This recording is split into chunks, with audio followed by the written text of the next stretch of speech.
하나님의 말씀은 마태복음 5장 14절 말씀입니다.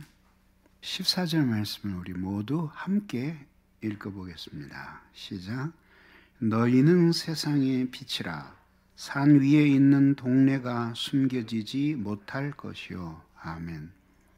사람은 선한 일을 위하여 창조되었다고 지난 시간에 말씀을 드렸습니다. 모든 인간은 행복하기를 원합니다. 불행하게 되는 길을 선택할지라도 선택한 당사자는 그것이 행복에 이를 것이라고 믿었기 때문에 그리한 것입니다. 삼라만상의 모든 사물이 저마다 쓰임새가 있어서 만들어졌고 하물며 그 모든 만물을 다스려 돌보도록 부름을 받은 인간이 목적이 없이 만들어졌다고 말할 수 있겠습니까? 자, 이 그림을 한번 보십시오. 제가 세 가지 질문을 여러분에게 드리겠습니다. 좋습니까? 예쁩니까? 탁월합니까? 대답을 못 하실 겁니다. 저게 뭔지를 알아야지 대답을 하죠. 뭔지를 알아야지만 그 쓰임새에 어울릴 만한 품질을 가졌는지를 측정할 것이고 그때 비로소 좋다, 나쁘다라는 결론이 나올 것입니다. 저게 뭘까요? 2003년 발사되고 있는 미 콜롬비아 우주선입니다. 이 우주선은 250만 개의 부품으로 만들어져 있고 앞에 보인 쪼가리는 옆에 붙어 있는 커다란 로켓 있는데 연료통입니다. 발사될 때 거기에서 단열재가 떨어져 나온 겁니다. 가방 크기만한 단열재가 떨어져 나와서 왼쪽 날개 부분을 치고 지나갑니다. 몰랐습니다. 16일 동안 우주를 비행하고 이제 귀환할 때의 일이었습니다. 망가진 부분이 그때 엄청난 압력의 공기와 충돌하면서 문제를 일으키게 됩니다. 이렇게 한쪽에 공기가 들어오면서 마찰열에 의해 불이 붙기 시작합니다. 그리고 이어서 장렬하게 폭발해 버립니다. 떨어진 잔해들을 수거해서 40%를 수거해서 모아놓은 것입니다. 무엇을 말씀을 드리고 싶은 건지 이해되시겠습니까? 인간이 좋은 사람이냐, 나쁜 사람이냐, 아름다우냐, 추하냐, 옳으냐, 그르냐, 어떤 인생이 훌륭한 인생이냐를 결정하기 전에 먼저 인간이 누구인지를 알아야 하고 무슨 쓸모를 위해 만들어진 존재인지를 알아야지만 그 다음에 평가를 내릴 수가 있는 것입니다. 인간의 존재의 의미는 그를 지으신 하나님과의 관계에서만 규정될 수 있습니다. 그의 의도에 따라 결국 내가 누구인지는 결정이 되고 존재의 가치는 하나님이 나를 사랑하심에 있는 것입니다.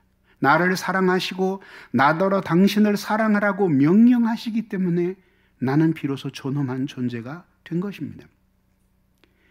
인생의 목적은 선한 일을 위해 사는 것입니다.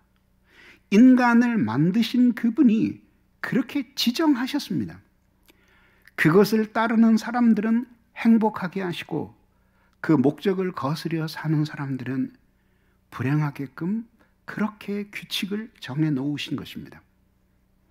여기에서 우리는 두 번 태어나는 인류를 생각해 보게 됩니다. 첫 번째 창조입니다. 하나님이 사람을 창조하셨습니다. 창조된 사람이 진화의 과정을 거치며 오늘날과 같이 발달한 인류가 되었을 수는 있으나 인간 아닌 것이 사람이 된 것은 아닙니다. 첫 사람은 흙으로 빚으사 코에 생기를 불어넣으심으로 산 사람이 되었습니다. 흙으로 육체를 삼으시고 영혼은 직접 창조하셔서 영혼과 육체가 결합된 인간이 되게 하셨습니다. 그래서 인간의 육체는 지상의 자원을 필요로 하고 영혼은 천상의 자원을 필요로 합니다. 당연히 그를 만드신 분은 땅에 있는 보이는 존재가 아니요 하나님이시니 하나님과 사람이 관계를 가짐으로써 그 관계 속에서 자신의 존재가 무엇이고 무엇을 위해서 사람으로 만들어졌고 어떻게 살아야 할 것인가 하는 답이 나오는 것입니다. 인간의 영혼과 육체는 모두 불멸하도록 창조되었지만 인간이 죄를 짓고 타락함으로써 죽음이 들어오게 되었습니다. 가장 큰 벌은 하나님을 볼 수 있는 마음의 눈을 잃어버린 것이었습니다. 멀쩡한 사람이 일시에 시각을 잃어서 사물을 볼 수 없게 된 것입니다. 어떤 사람이 신호 대기 중에 운전석에서 앉아 있었습니다. 순식간에 놀라운 일이 일어났습니다. 갑자기 눈이 희뿌여해지면서 시력을 상실하게 된 것입니다. 그러나 그 끔찍한 일은 이후에 일어날 일의 서곡에 불과했습니다. 전염병이었습니다.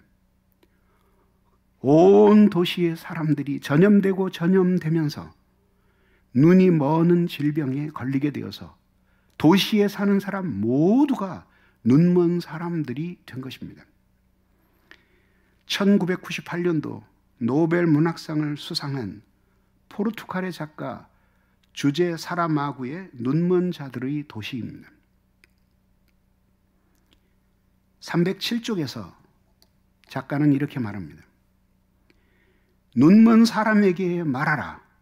너는 자유다. 그러나 그는 가지 않는다. 그는 길 한가운데서 꼼짝도 않고 그대로 서 있다. 겁에 질려 있다. 어디로 가야 할지도 모른다. 사실 합리적인 미로에 사는 것과 도시라는 미쳐버린 미로로 나아가는 것 사이에는 차이가 없다. 보십시오. 사람들이 미친 듯이 자유를 갈구하고 모든 속박으로부터 벗어나려고 하지만 눈먼 사람들은 묶여 있는 것이 그나마 다행입니다. 어디에 무엇이 있는 줄 알고 눈이 먼 채 달려가겠습니까? 그들은 눈을 떴다가 눈을 감게 된 것이, 눈이 멀게 된 것이 아니라 눈을 뜨고 있었던 때도 사실은 눈이 멀어 있었습니다. 모든 도시의 사람들이 다 앞을 볼 수 없는 소경이 되었을 때 의사의 아내가 유일하게 전염되지 않고 똑똑하게 사물을 볼 수 있었습니다. 그녀의 눈에 비친 그 비이성적인 눈먼 자들의 도시의 풍경을 그려내고 있는 것입니다. 한번 생각해 보십시오. 눈먼 자들은 무서워하지를 않는데 그 온 도시의 사람들이 눈이 먼 광경을 지켜보는 이 여자는 공포에 새파랗게 질립니다.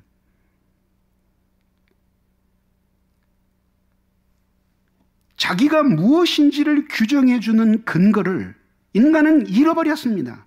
자기가 누구인지를 알게 하는 그 관계를 상실해버렸던 것입니다.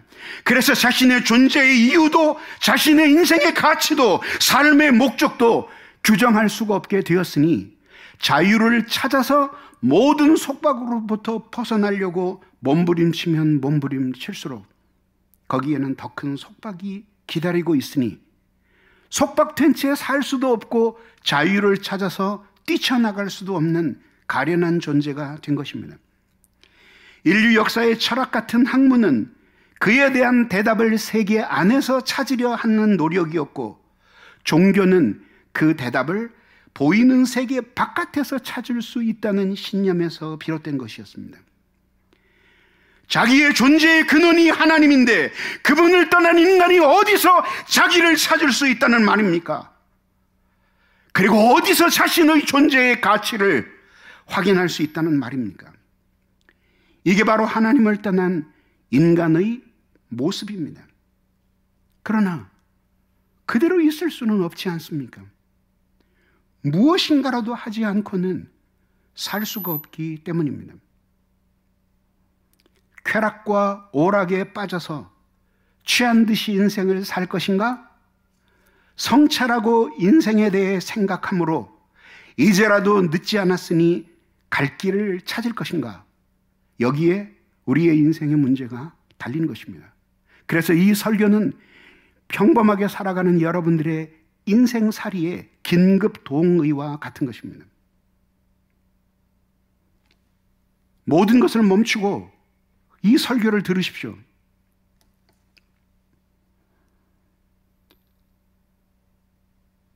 하나님의 속박은 자유를 위한 배려였습니다. 당신과의 관계를 벗어나지 않게 하기 위해서 인간에게 명령을 내리시고 그 안에서 행동하게 하셨습니다. 그러나 인간은 그걸 거부했습니다. 죄를 짓고 타락했죠. 왜 어른들이 볼 수 있는 영화를 우리는 못 보게 할까? 어렸을 때 저의 궁금증이었습니다. 왜 어른들은 해도 되는 일을 우리 아이들에게는 못하게 하는 것일까? 이해할 수 없었어요. 근데 결국 어린아이들의 행동을 규율하지 않으면 결국 자유를 잃어버릴 것이기 때문입니다. 결국 인간이 자유를 누리기 위해서는 자율할 수 있는 인간이 되어야 하는 것이죠. 스스로 규칙을 세우고 그 규칙이 인간으로 창조된 목적에 부합해야 한다는 것이죠. 그때까지는 속박을 받는 것이 필요한 것입니다. 1996년 우리나라를 떠들썩하게 하는 살인 사건이 일어났습니다. 여성 사업가를 납치해서 카드를 뺏고 800만 원의 현금을 인출하고 구덩이를 판 후에 이 여자를 집어넣고 돈이 더 있느냐고 물었습니다. 더 이상 돈이 없다고 말하자 묻어버린 사건입니다. 지존파 사건입니다. 9명의 젊은이들이 결성해서 이 폭력 조직을 만들고 자금을 마련하기 위해서 저지른 범죄였습니다. 평범한 청년들이 왜 그런 일을 했을까요? 영화 한 편이 그들에게 커다란 감동을 주었기 때문입니다. 바로 그해 봄, 전설적인 양은이파의 두목이었던 조양은 씨의 생애를 그린 보스라는 영화가 상영됩니다. 이 청년들은 그 영화를 수없이 보고 조직 폭력의 세계를 동경하게 되었던 것입니다. 결국 그것이 하나님을 떠난 인간의 본성을 자극했고 상상을 현실에 옮긴 것입니다. 그러니 완전한 자유 속에 산다는 것이 얼마나 위험한지를 보여주는 것입니다. 자율할 수 없다면 말입니다. 인간의 본성이 하나님을 떠나 악하게 살고 싶어 하는데 속박이 없이 어떻게 자유를 누릴 수 있겠으며 자율이 없는데 어떻게 자유로운 존재가 될 수 있겠습니까? 죄 때문에 눈이 멀어 자기가 무엇인지를 규정할 수 없고 존엄한 가치도 알지 못하는데, 그런 인간을 그대로 자유롭게 살도록 내버려 둔다면 어떻게 그가 자력으로 행복에 이를 수가 있겠습니까? 행복은 하나님이신데 말입니다. 인간은 하나님으로 말미암아 행복하도록 이 세상에 태어났고, 이 점에 있어서는 하나님께 추호의 양보도 없으십니다. 그런데 죄인은 본성적으로 그 행복이신 하나님을 대적합니다. 로마서 6장 7절이 말합니다. 육신의 생각은 하나님과 원수가 되나니 이는 하나님의 법에 굴복하지 아니할 뿐 아니라 할 수도 없습니다. 그렇기에 인간의 본성은 자신에 의한 수리가 아니라 밖으로부터의 전적인 재창조를 필요로 하는 것입니다. 선한 일을 위해 지음을 받았으나 그렇게 살 수 없는 인간을 고쳐 다시 그 목적대로 살 수 있도록 재창조되어야 했으니 이것이 바로 그리스도를 통한 구속인 것입니다.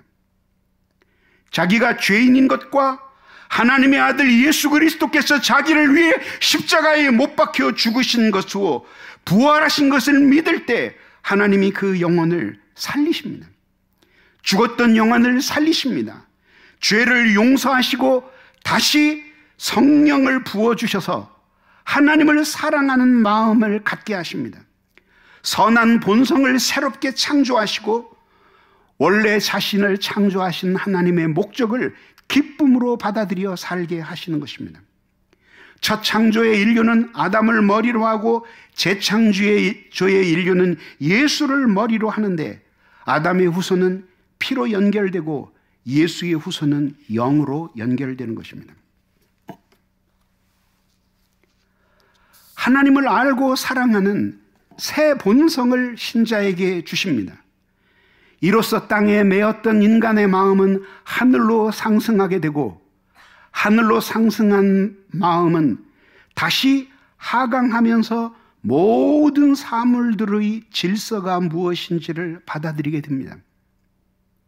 그렇게 함으로써 죄로부터 떠난 사람이 되는 것입니다.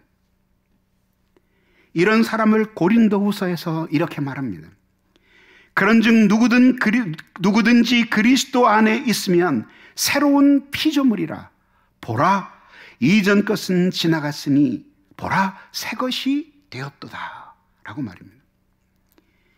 이렇게 재창조된 그리스도인의 마음이 세상을 다시 향한다면 구원받지 못했던 옛날의 가치를 따라 살게 되고, 그때의 그 형편은 예전에 하나님을 몰랐을 때보다 훨씬 더 불행하게 되는 것입니다.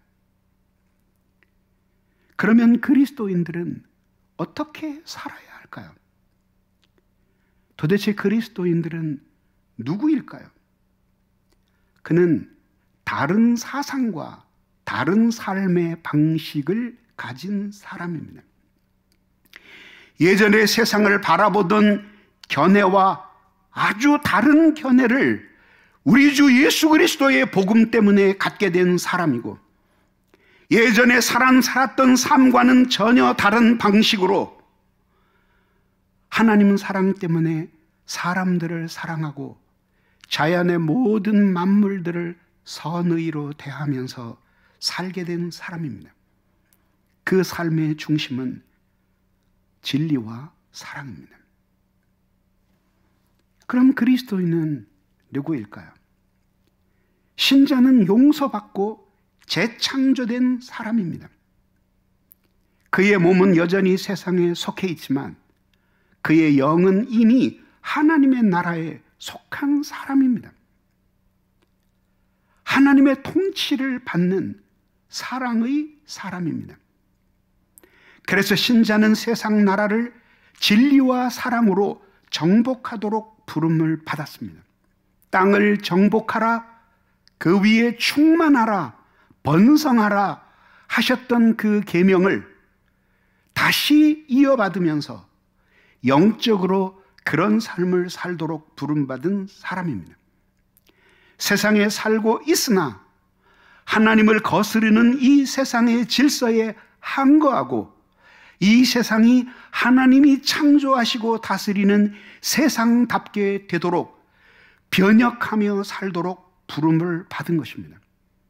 그리고 그리스도인의 행복은 바로 거기에 있고 결코 다른 곳에 있지 아니합니다.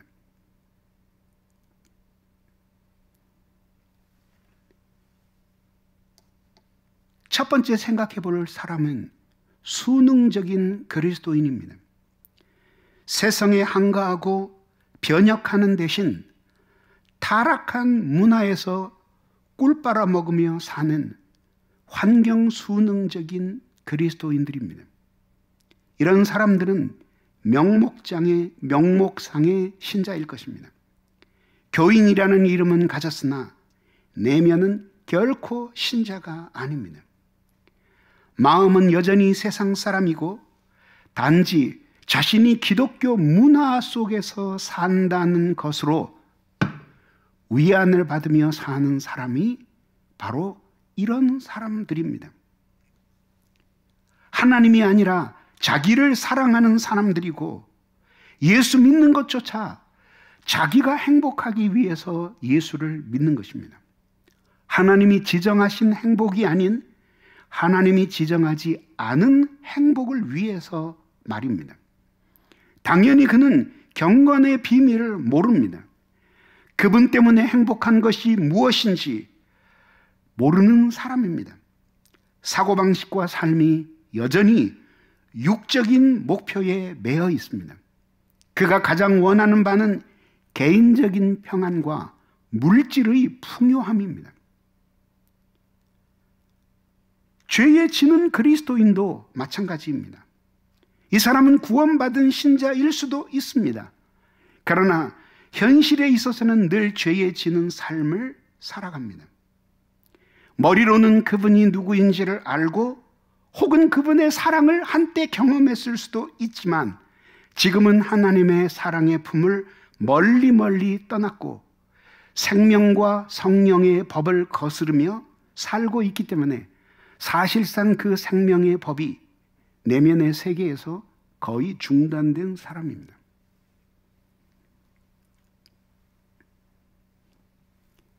2005년 애슐리 메디슨 데이터 유출 사건이 터졌을 때 3천만 명 가입한 불륜 사이트의 회원의 모든 내역이 공개되었습니다.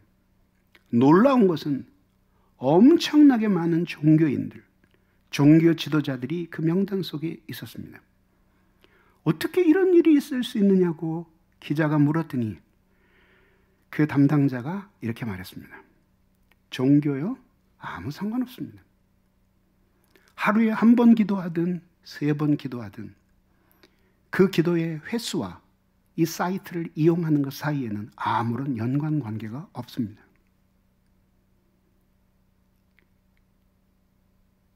이게 세상 사람들이 바라보는 모습입니다. 왜 그럴까요? 죄에 지고 살아가기 때문이죠. 내적으로는 거듭났을지 모르지만 현실의 삶에서는 결코 믿음과 순종으로 살지 않기 때문에 어떤 죄도 이길 수 없는 사람이 되어버린 것입니다. 예수님 말씀하십니다. 너희는 세상의 빛이라. 산 위에 있는 동네가 숨겨지지 못할 것이로다. 사람들은 말합니다. 우리 신자를 향해 예수님이 세상의 빛이라 말씀하셨다. 그럼 묻습니다. 신자가 정말 세상의 빛입니까? 모든 신자가 진짜 세상의 빛입니까? 자신 있게 그렇게 말할 수 있습니까?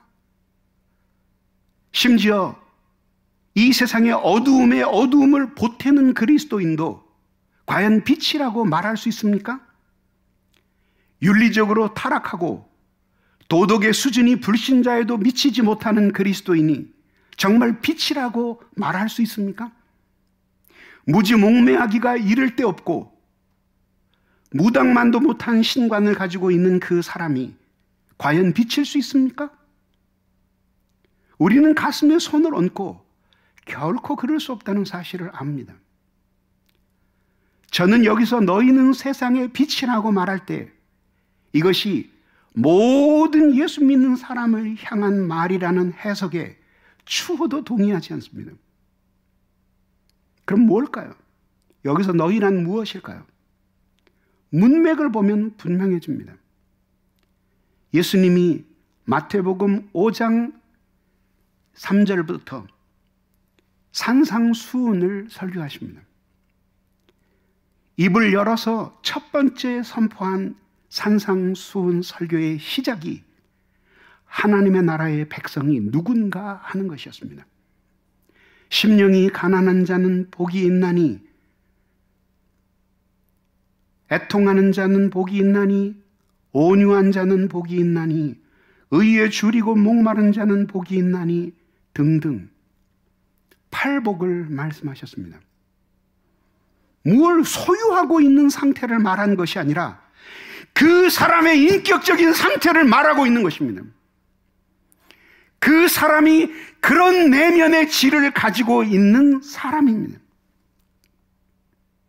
그 사람이 예수가 말씀하고 싶었던 너희입니다. 너희는 그런 사람이 되어라. 그리하면 너희는 세상의 빛이다. 빛이 된 사람은 자신이 빛이 되려고 노력한 것도 아니고 빛이 된 것을 의식하고 있는 것도 아니에요.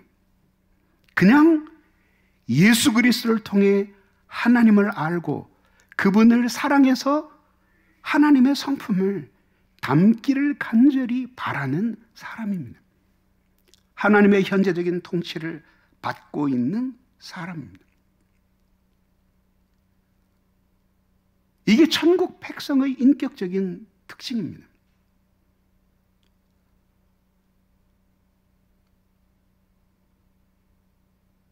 명목상의 교인이든 죄에 지고 있는 신자이든 문화적으로만 그리스도인입니다. 교회에서 유아 세례를 받고 기독교식으로 결혼을 하고 기독교식으로 장례를 한다고 해서 그가 비칠 수 없습니다. 왜냐하면 타락한 이 세상에 순응하며 살아가는 사람들이기 때문입니다. 이들의 관심은 여전히 개인적인 평안과 물질적인 번영입니다. 이 두 가지만 있으면 나머지는 모두 장식품에 지나지 않습니다. 기독교 문화의 분위기에 사는 것을 신앙으로 여기는데 여기에는 예수의 생명이 없는 것입니다. 그러니 그리스도인이 되게끔 하시는 이유는 참된 사람이 되게 하시기 위함입니다. 직접 참된 사람이 될 수는 없습니다. 그것이 성공했다면 예수 그리스도께서 사람의 몸을 입고 이 세상에 내려오셔서 그렇게 죽으셔야 했을 이유가 없는 것입니다. 그러니 참 사람이 되기도 싫고 참 그리스도인이 되기도 싫은데 행복하고는 싶습니다. 그래서 빠지는 게 뭡니까?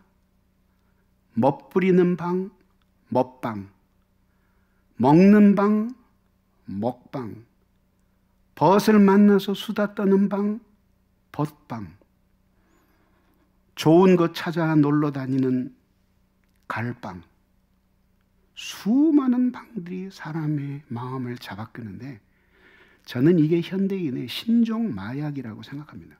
국가가 공인해준 신종 마약이에요. 여기서 인간은 자기가 왜 존재하는지, 자신의 존재의 품격이 무엇인지에 대한 성찰을 할 시간을 잃어버리고 불빛을 보고 날아드는 곤충들처럼 그렇게 이방저방 날아다니면서 고귀한 존귀한 인간의 형상을 수치스럽게 하고 그렇게 소중한 인생의 시간을 낭비하며 살아가는 것입니다. 자, 그래. 멋부릴 수 없을 만큼 늙고 맛있는 거 먹을 수 있을 만큼 건강이 허락을 안 하고 좋은 거 찾아갈 수 있는 다리에 힘이 없을 때 그때는 무슨 즐거움으로 인생을 사시겠습니까? 치매까지 찾아와 사랑하는 사람도 알아볼 수 없고 덕을 쌓고 살지 않았기 때문에 특별히 자기를 아끼는 사람도 없어서 혼자 쓸쓸히 싸구려 양로원에 버려졌을 때 그때는 무슨 재미로 인생을 살 것입니까? 생각을 하면서 살지 않으면 불행은 자연스럽게 찾아오는 것입니다.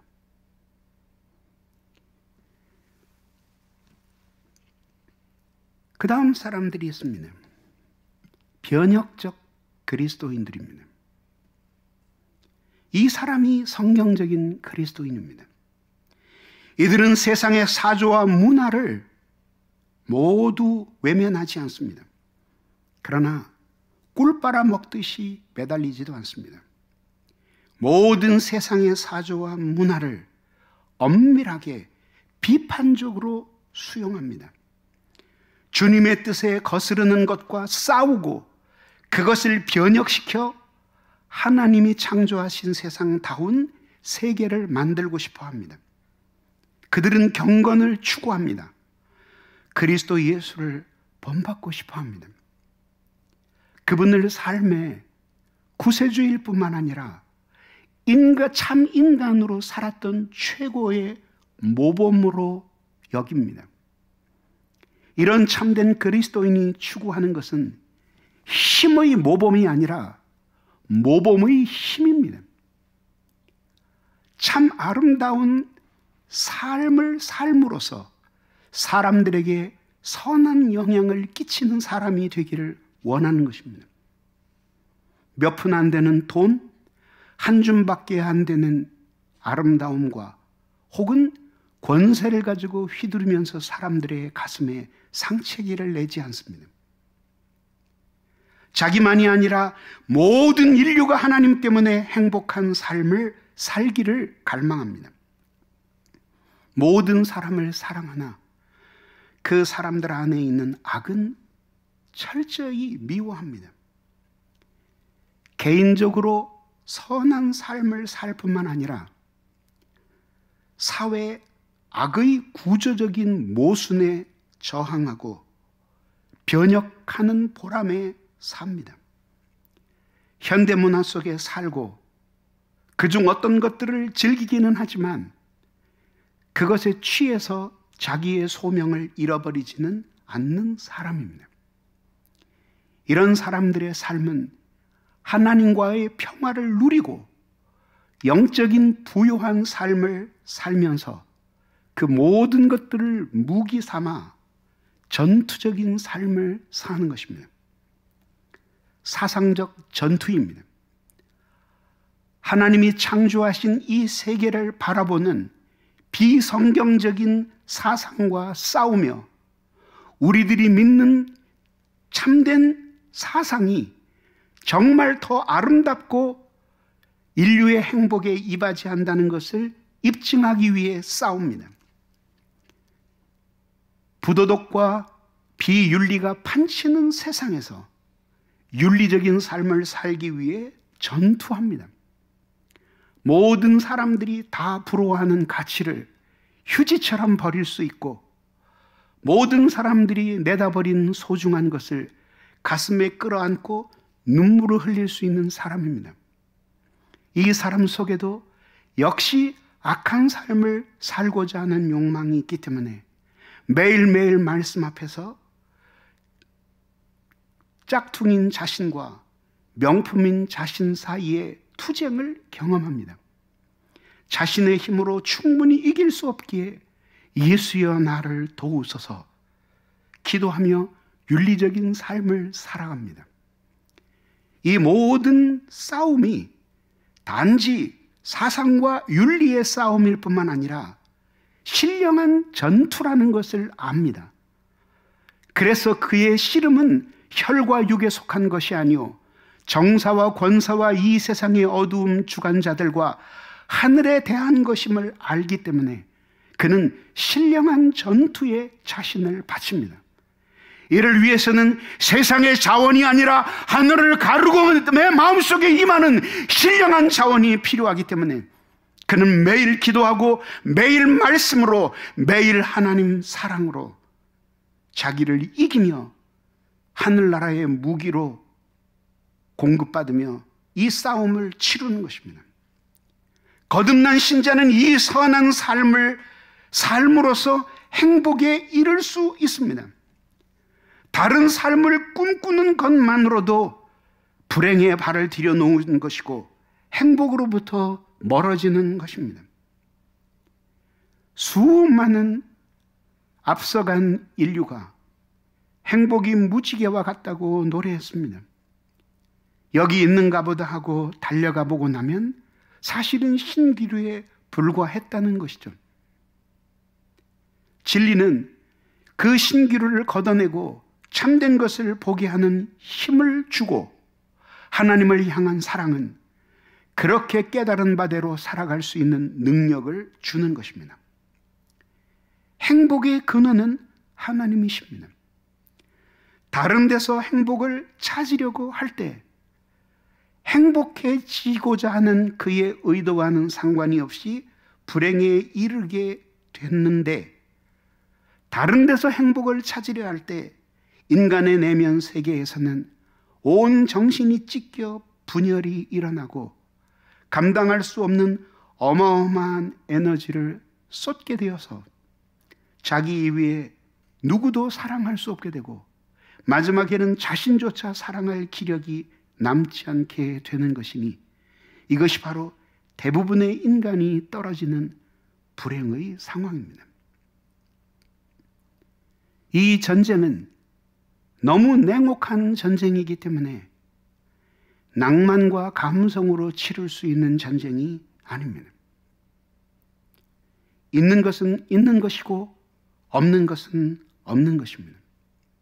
잘 훈련되고 잘 무기를 갖춘 사람, 싸우고자 하는 불굴의 투지를 가진 사람, 그런 싸움의 기술을 가지고 있는 사람들만이 이길 수 있습니다.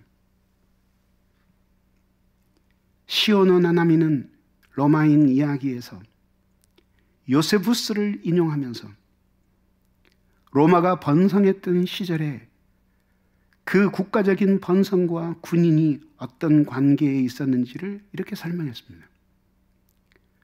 로마의 힘은 군대에 있었다. 로마의 군인에게는 훈련은 피 흘리지 않는 전투였고 전투는 피 흘리는 훈련이었다. 이렇게 전사적인 삶을 살 때에 로마는 강대한 나라가 되었습니다. 하나님의 말씀의 검을 가지십시오. 진리를 소유하십시오. 은혜의 힘으로 무장하십시오. 거기서 하나님과 동행하는 친교의 삶을 사십시오.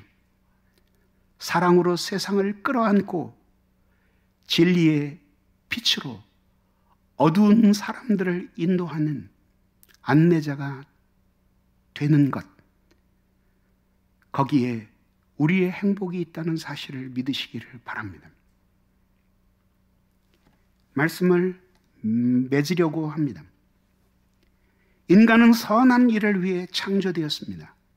그러나 죄 때문에 타락하여 세상이 망가졌습니다. 다시 그런 세상으로 돌아가게 하시기 위해 우리를 그리스도인 삼으신 것입니다. 죄를 용서하시는 은혜, 마음을 녹이는 그리스도의 사랑, 그리고 우리의 육신을 위해 필요한 모든 것을 공급해 주시는 것은 바로 이렇게 세상의 거짓된 물결과 싸워 이기게 하심입니다. 죽어도 하나님 앞에 기념이 될 만한 인생을 사십시오. 인생은 잠깐이면 지나가는 것입니다. 썩고 멸망할 세상에서 썩어질 가치를 따라 산다면 세상과 함께 망할 것이지만, 그 세상에서 불멸의 가치를 따라 산다면 그는 영원히 살 것입니다. 당신의 결혼식에 사람들이 많이 모인 것이 자랑스럽다고요? 장례식에 올 사람이 훨씬 많은 삶을 살아가십시오. 살았을 때보다 죽은 후에 여러분들을 그리워하는 사람이 더 많은 삶을 살아가십시오.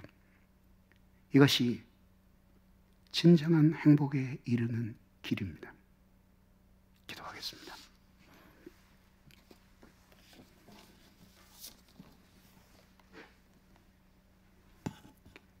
이 시간에 기도할 때 하나님 은혜를 내려주십시오. 저희들이 누구인지 알게 해 주옵소서. 무엇에 쓰는 사물인지 알게 해 주옵소서. 지으신 주님의 의도가 어떤 것인지를 깨닫게 해 주옵소서. 우리의 삶이 빗나가지 않도록 도와주시고, 행복할 길을 걸으며 행복을 찾게 해 주시되, 불행할 길을 걸으며 행복을 기대하지 말게 하옵소서. 어두운 저희의 마음에 진리의 빛을 비추시고, 차갑게 식은 저희의 마음에 사랑의 불을 보내셔서 저희들이 하나님의 사람으로 어두운 세상을 불꽃처럼 살 수 있도록 은혜를 내려달라고 한 마음으로 기도하겠습니다.